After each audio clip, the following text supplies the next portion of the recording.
Pretty cool. This is ruggedly built. This is delightful up here. This is wonderful. I guess we could call that a bone whistle locker maybe. This is very nice. I like this. This is pretty sweet. It's really beautifully done. Oh, Sea Dog is sleeping. Come on, buddy.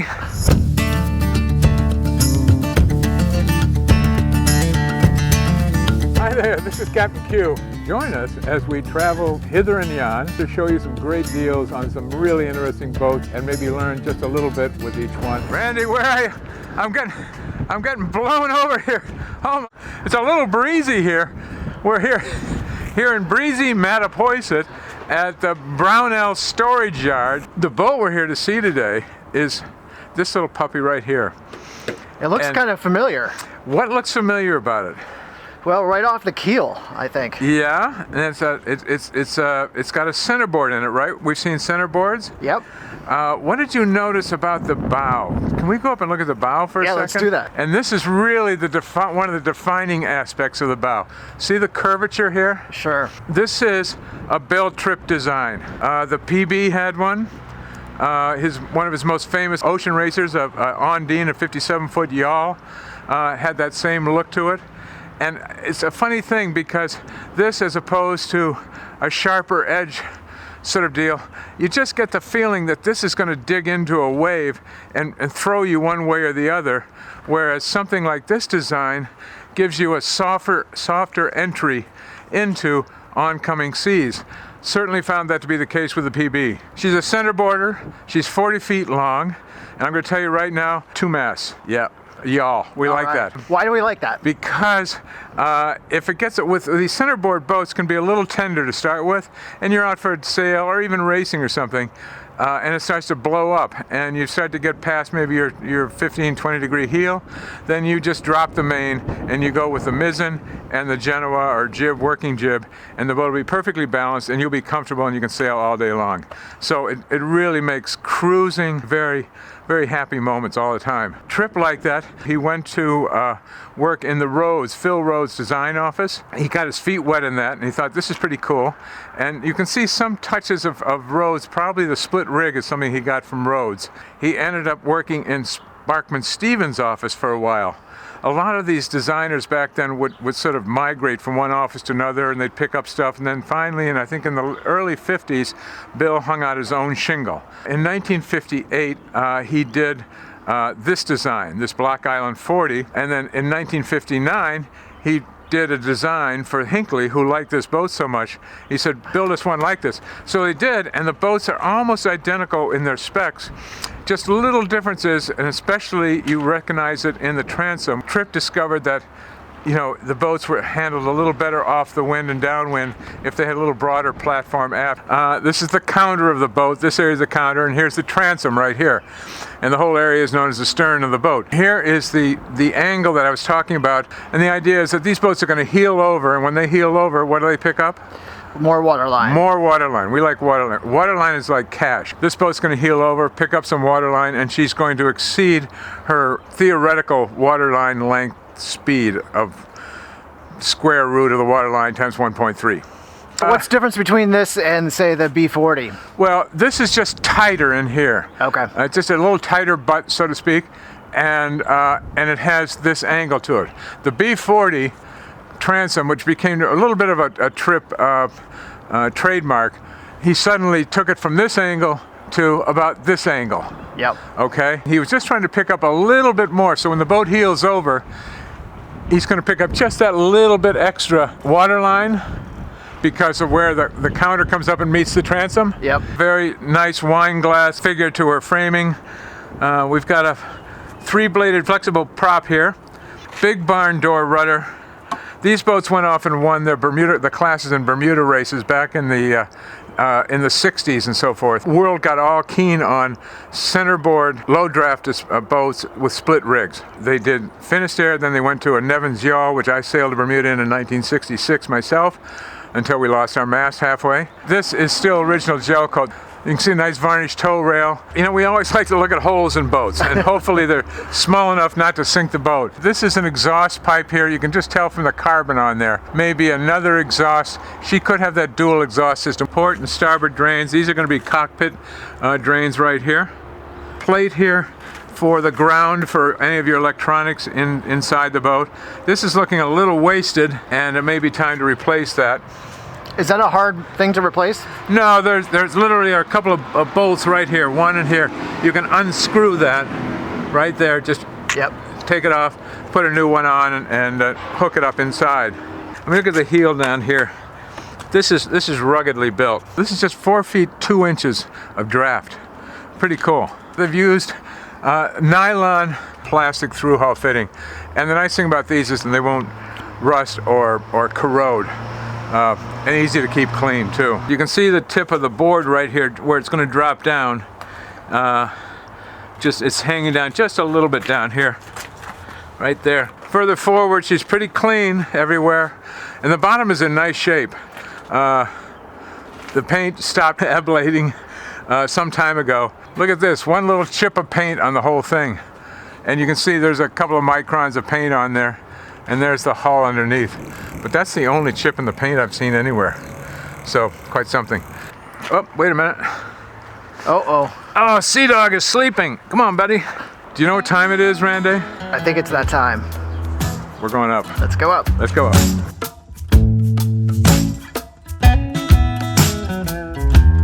You find me in my happy spot. Remember, we're on a 1987 boat, so this boat isn't brand new, and she has been let go for a little bit, but she still is so well built and put together that it still looks like $1 million. There's the autopilot down here. This is a Raymarine autopilot, and they're great. PB had one. It's flawless, work perfectly, easy to control. We've got a GPS readout here, a GPS mapping, and engine controls on either side, throttle and gear shift. Mizzen mast will go in right here. This is the step for the mizzen mast, okay? And it'll go up, the boom will go out, and then built into the railing here is an eye, a half round eye there, that the sheet for the mizzen will go to that, and you'll trim on that, probably a 4 or 6 part tackle. On your safety devices for these boats, both not only requirements but also just smart is to have a couple of horseshoe life rings. Somebody goes over the side, you throw one of these out. This one will be attached to a long pole, fiberglass pole, that'll be heavily weighted at the bottom with a chunk of lead in it. And that piece of wood is going to sit right there, and you'll lightly lash it onto this ring, so when somebody goes over, you throw the pole over and you throw the horseshoe. Why do you throw the pole over? So you can see it amongst heavy seas, right? Exactly, even light seas. Yeah. And it'll have a little flag on there waving around saying, come get me. Now, this locker is all gasketed, all rubber tight gasketed, and it's got two good tight locking devices, and this is a propane locker, so this whole area is cut off for propane. They've elected to seal off this area. It has to be totally sealed off for safety and for insurance purposes. Well, there it is. Here's a piece of wood with these rubber things on either end, and a couple pieces of 3-strand nylon attached right here. So we'd love to know what our viewers think that is, and why is it sitting here? So it's a double question. Look at the teak trim all around this cockpit. Nicely done. It's not the deepest cockpit we've seen, but you're not going to fall out of this cockpit. I can see right over the entire cabin. It's really a nice view along the boat. We like this. And you're also very close to your primary winches if you're solo sailing. And what did we have in the late 50s? Lots of sails, right? Yep. So we have big sail lockers here that, even though this boat was built recently, they're still down there. Now this has just been filled up with anchor line and dock lines and all sorts of basic gear. But a pretty heavy layup on the glasswork here. And same thing on this side, port and starboard. And look, we actually have a sail in here. The width on this deck is right up there with the B40, right? Very similar. Tripp-like wide decks on this boat, and it narrows down the doghouse a little bit and will cut down somewhat on the volume of the boat because you won't have this thing coming way out here. She has nice trim, teak trim here. It's been varnished. Since this is the varnish is getting a little old, but not bad. Still got a pretty good sheen to it, actually. And right here we have a deck prism that's V-shaped on one side and then flat on the top, so you can walk on it, and that will deflect light into the cabin 2 different ways. And for just that little space, it's amazing how much light these deck prisms will bring into a boat. We had about 4 of them on the PB. Really wonderful. Nice Bomar style hatch, complete with an extra ventilation unit here. Sea Dog loves solar. Sea Dog is very big on solar. Nice wind scoops. They look like they came off a Hinckley. It's really beautifully done. Now this is particularly nice here. Get a load of the size on a 40-footer of the foredeck. You've got all this room up here, this space. Here we have a nice capstan. This is a Maxwell, and it's got the chain gypsy down here below, and place for rope on top. Oh, come on up. Okay, look at this. Nice locker. This is really nice. Hoses and deck washing gear. Place for your bumpers, fenders, whatever. It's a Schaefer boom furling system, and these are really good. There's a couple of them on the market. I've seen this one work, and it works really well. We saw it on the Beneteau 461. Exactly, right, exactly. This is delightful up here. Okay, follow me. All right. It's right down this way.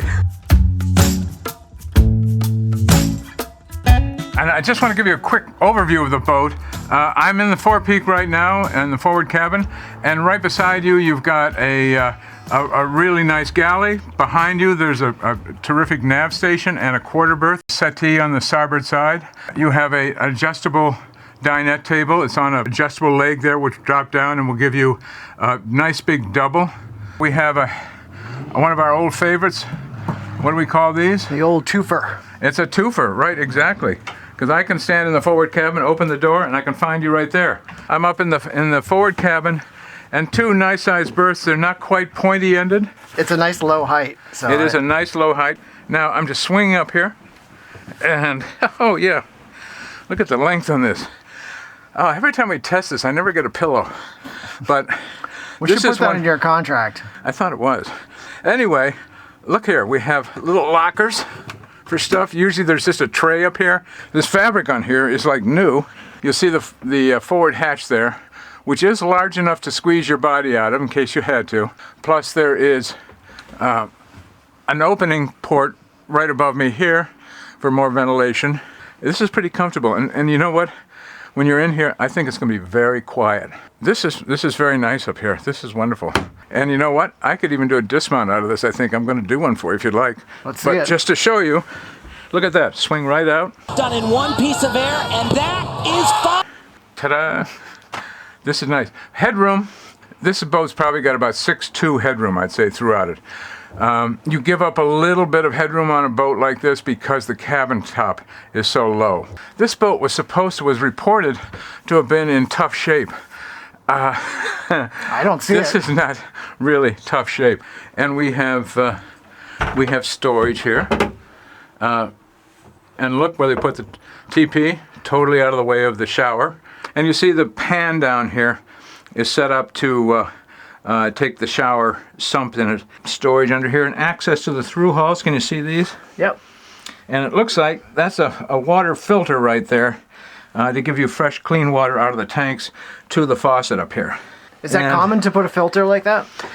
It's not common. It's a nice thing to do. We had one on the PB for the main galley. The rest of you I didn't care about. But I knew you wanted clean water in your coffee.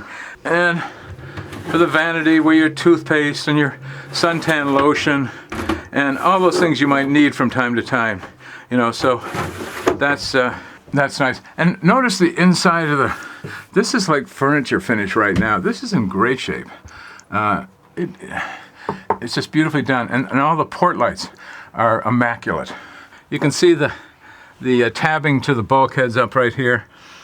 Very, very well done. And no signs of any tabbing breaking. Sometimes on older boats you'll see some of that try to pull away from the bulkhead. You know what? That's not a compression post.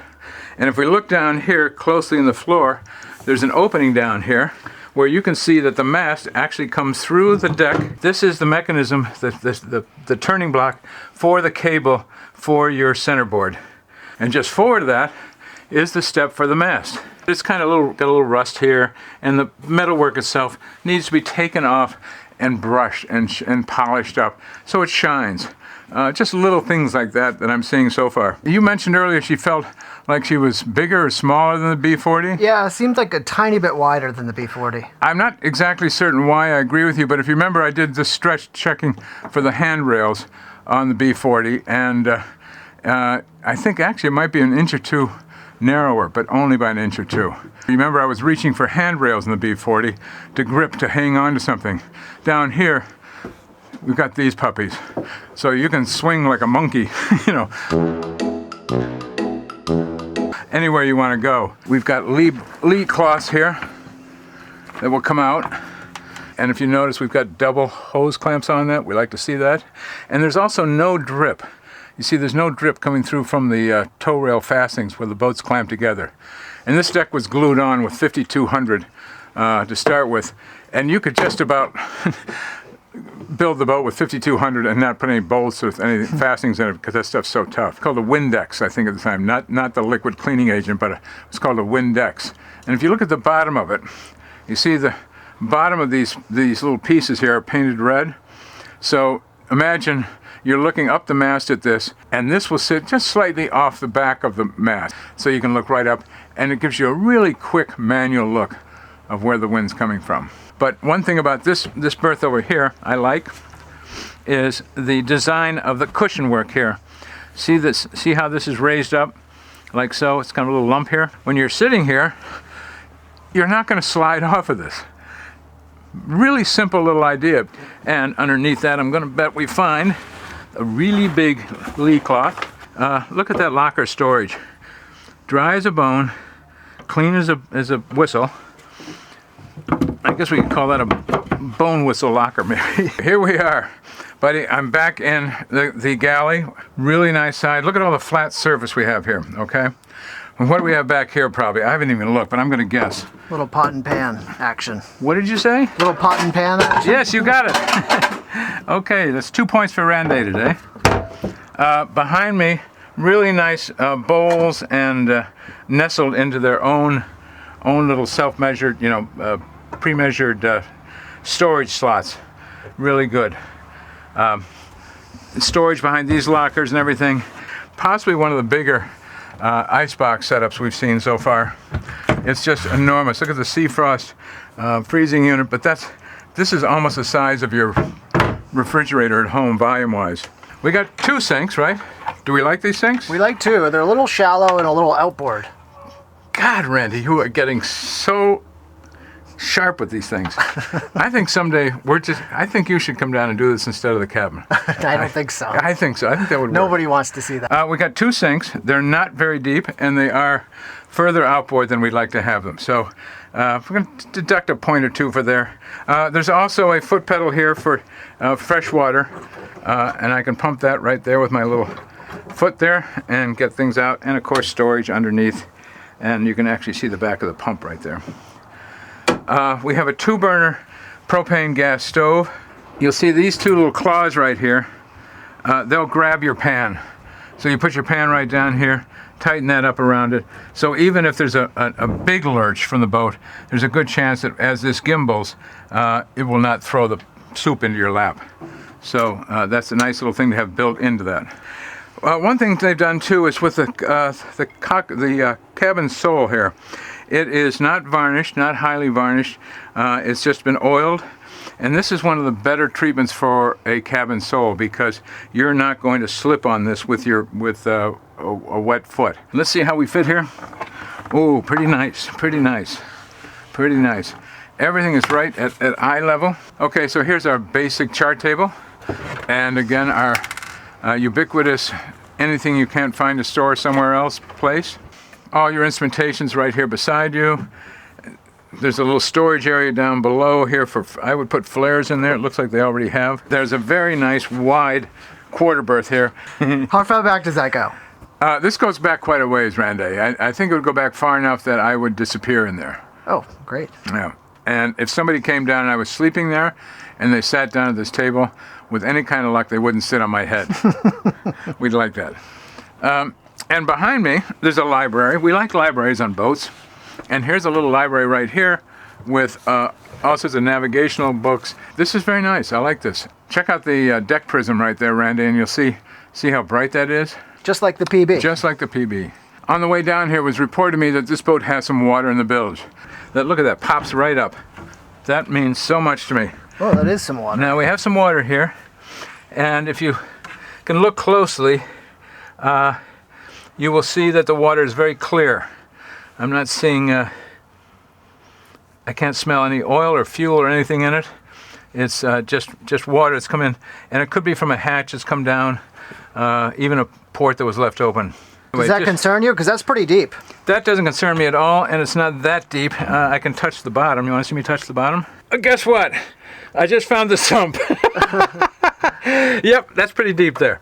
Good call, Randy.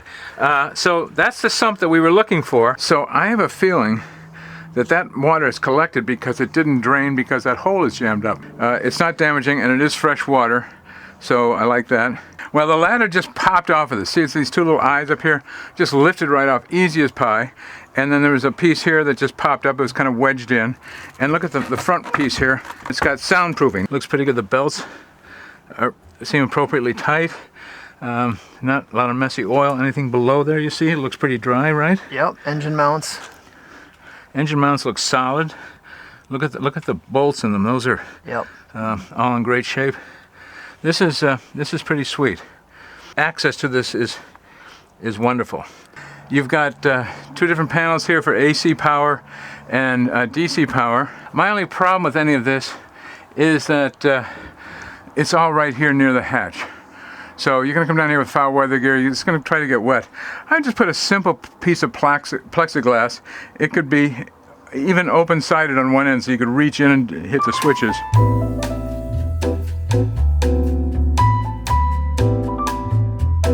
This boat is on the market for $99,000. It's being offered by the Block Island Maritime Foundation. That's a foundation that to which boats are donated. They establish a value for the prices, and the people who have donated the boats will take a tax write-off. The foundations, whether it's Block Island, Maine Maritime, Mass Maritime, that often get these donations, they have the ability to lease these boats to people with an option to buy. There are different structures for these leases, but in one case I know of, all they had to do was put down a third of the selling price. So say you establish a value on this boat of, for easy math for me right now, $75,000. So you put down $25,000 now, you sail the boat for a year, you put down another $25,000, sail it for a year, put down another $25,000 for the third year. At the end of that year, you buy the boat for $1. So it's a really neat way to find a boat. This is a great way to go. I know of one person who recently utilized this service, and they were very happy with the boat they got. If you go to the Block Island Maritime Foundation website, there is a detailed description of how you can purchase this boat or any of the other boats they have for sale. So it's really worth taking a look at. But what a great way to get into a boat, huh? We made it down to Mattapoisett to find a Block Island 40, kind of a rare bean. This boat was really hands over the B40. The boat's in great shape. It needs a little tender love and care, not much. Just some spit and polish pretty much. Trip design, center border, 4-foot, 2-inch draft on this boat. Pick your low water, Chesapeake Bay, the Bahamas. You just won't have to worry about the bottom. Thanks so much for watching. Wait a second. Oh, yeah. Oh, no. I'm really keen on this one. If it floats, it gets a 10. Exactly. Bill Tripp gets an extra 5 for his design work. Condition of the boat's another 4. I'm taking it to 19. Just for darn prettiness, I'm gonna go to 21 on this one. Ooh. 21. All right. Boing. See this 21 right there. And I'm gonna give it one more point. You know why? Because you don't often find a boat in a donation program like this that's of this quality, with this history at this price. So what are we up to? 22? 22. 22. We're stopping. That's it. All right. Thanks for watching.